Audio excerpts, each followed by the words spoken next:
Alright,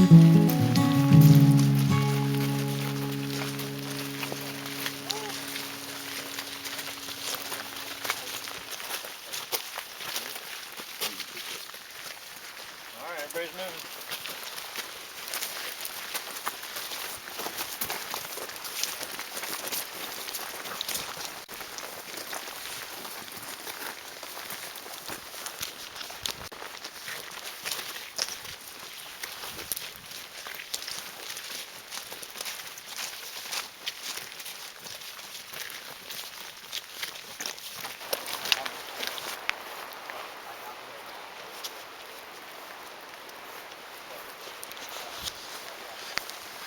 Man, it's amazing out here. We are traveling through this rainforest, working with this group of guys tonight. Yeah, but it's awesome. It's probably getting close to 9 o'clock at night. The sun's still up. It's Alaska. But yeah. We're gonna try to start a fire here in a minute. I'll be honest, I'm way outside my element. It's been raining straight for days. And even if it wasn't, everything would be wet because that's what it's like here. So I'll see how it goes. I mean, we've got the accoutrements to start it. We're finding the wood to keep it going. It's gonna be another thing. And I'm way unfamiliar with the surroundings and where it even kind of wood I'm even looking for. Nothing on the ground's gonna be doable. Anyway, we'll figure it out, but Evan knows. He's been here before, and he knows because he's Evan. So, yeah.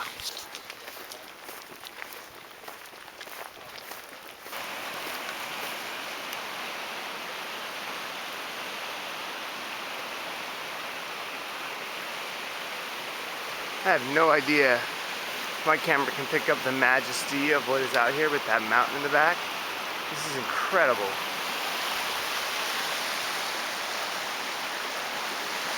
This is running off a glacier. This is water full of silt that pretty much is nearly impossible to filter out. Others have tried it. See that mountain coming in there? It is at the bottom. We're gonna make a fire. Alright, here's some standing deadwood taken down. Is that mostly what we're gonna be looking for? Yeah, standing dead, man. Standing dead.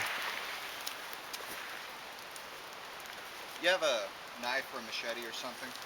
I have my hatchet. I mean, I have my Mara knife. Just trying to clear out some of the stuff we might snag on.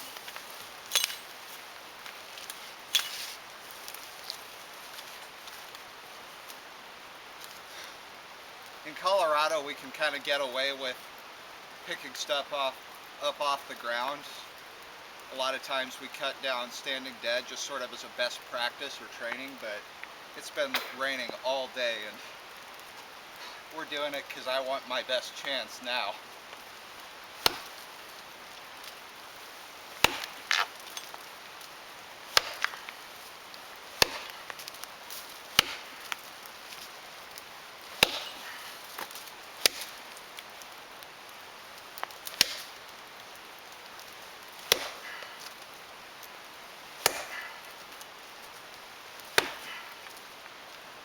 Is it dry in there?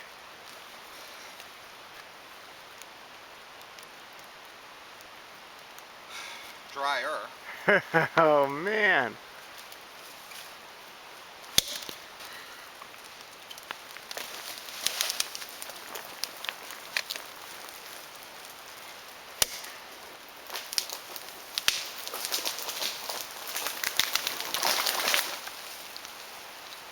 Okay. These pieces. May as well put All right. this on. We used some old man's beard we dried out. We have some Colorado fatwood.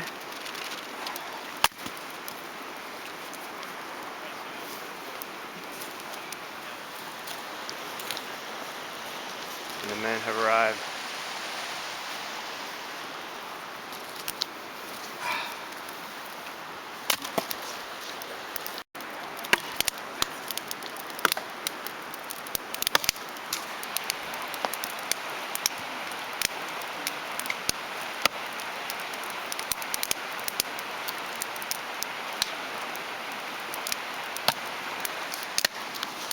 So we got it more or less here. Things are really wet.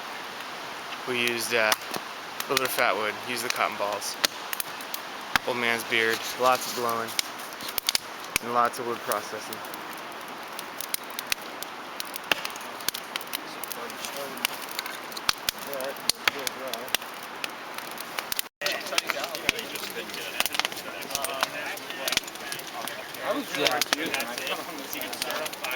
We got it. It's huge.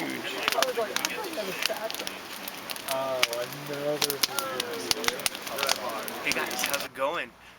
As I have been putting together this video and looking at some of the footage, I thought it was necessary just to give a little bit more backstory to exactly how we got that fire started. Quite simply, we needed to get it done quickly, and I ended up doing a lot of work to actually start it instead of filming it. So if you'll notice in the video, we went from processing to fire already, and I wanted to explain some stuff because I think this is important for the story. As you can tell from the background, if you watch my videos very often, I'm back from Alaska, back in Colorado, and even as I contemplate that night and making that fire, it was towards the beginning of my time there. Both Evan and I, as we kind of debriefed about that fire, said it was the hardest fire we had ever made. Southeast Alaska is a temporal rainforest, so we were, literally in a rainforest after days and days of rain trying to start that fire. And, as I try to think about what we learned, it's hard to say, but everything that I had done in practice, even when maybe I didn't need to do it, came into play that night. We had to get it started, and we had to get it started quickly. We were doing a leadership program with those students. They were blindfolded, and we were doing an exercise with them, and as they got to the end, we needed that fire, and we were having people kind of yelling at us, get that fire started. So we had to go quick. And really what came in handy the most was the tools we had. I can't overemphasize enough the idea of the tools that we used. And one of the things was we had a lot of tools. If you notice, as Evan was walking in, he was carrying that big hatchet. That was an S-Wing hatchet. He also had the X27 from Fiskars, which is a splitting axe. And we used them both. He was also carrying, I had a BK9, and he had the Buck Hoodlum. Yeah, the Buck Hoodlum big knives. Also had a saw. We had a Baco Laplander, and I had my small S-Wing. And as we cut down those trees that we see in the video, then what became the process was getting them into smaller pieces and batoning into them. And I kid you not, they were like wet through and through. They were drier on the inside, and it was drier enough, but it was wet through and through. And without batoning into that wood, sometimes I get questions about why would you baton. In Colorado, sometimes I don't need to. I practice it, but there, I wouldn't have been getting to dry wood without it. I could have used the hatchet to baton in, or even but the knife, but we got into that wood. We had to get into those small pieces. Like I said in the beginning of the video, we had the things we needed to start the fire. That wasn't the hard part. We had dry tinder, we had old man's beard that was dry, we had Vaseline, so cotton balls, we even had fat wood that I had carried from Colorado. I didn't find any fat wood in Alaska, really. I mean, I found some, but super rare out there, whereas I live in a fatwood playground. But we had those things, so getting the fire started was easy, but then processing all that wood was extremely difficult. It took a lot of work, it burned a lot of calories, and we were under a time crunch like we might be in a survival situation, except we had way more tools than we might have had in a survival situation. So all the things that we had done, all the practice that I have lots of videos doing, all came to play. I mean, cutting that wood down, processing it quickly, batoning it quickly, blowing on the fire, understanding proper fire lays, all that came to really mean something, because everything was so wet. I mean, you're in a rainforest, and knowing the area was just super important. As the summer went on, I did progress in knowing that area a lot better, but those tools are super important. I can't overemphasize that enough. And if our tool supply had been cut down to less tools, it would have still been possible. Like, one big knife probably could have done it, but it would have taken a lot longer and been a lot harder. The hatchet was super important, the big knife was super important, and the saw helped a lot too. All of those tools allowed us to get through things quickly. If I could have only chose one or two, I'm going for the hatchet and the big knife, and then next would have been the saw. But anyway, I wanted to explain a little bit more of what happened. We did, get it started, but it was adding those small pieces, and it just took a ton of work to get it processed down. And then all those big logs that you saw they were college students carrying at the beginning, they showed up with those. They were marginally dry. They had started dry. We used the X27 to chop up into smaller pieces, and that's how we got the giant fire at the end. But that was just sort of for fun. That didn't play into an exercise at all. It was just it was dry wood and we were able to get it. But getting it to the point that it was big enough to do that, super hard, super important to know your area, super important to have the right tools and know how to use them. So hopefully that's helpful in sort of, summarizing uh, that fire starting. So, wow, starting a fire in a rainforest, pretty stinking cool. Hope it was helpful or at least entertaining. Thanks, guys. See you again soon.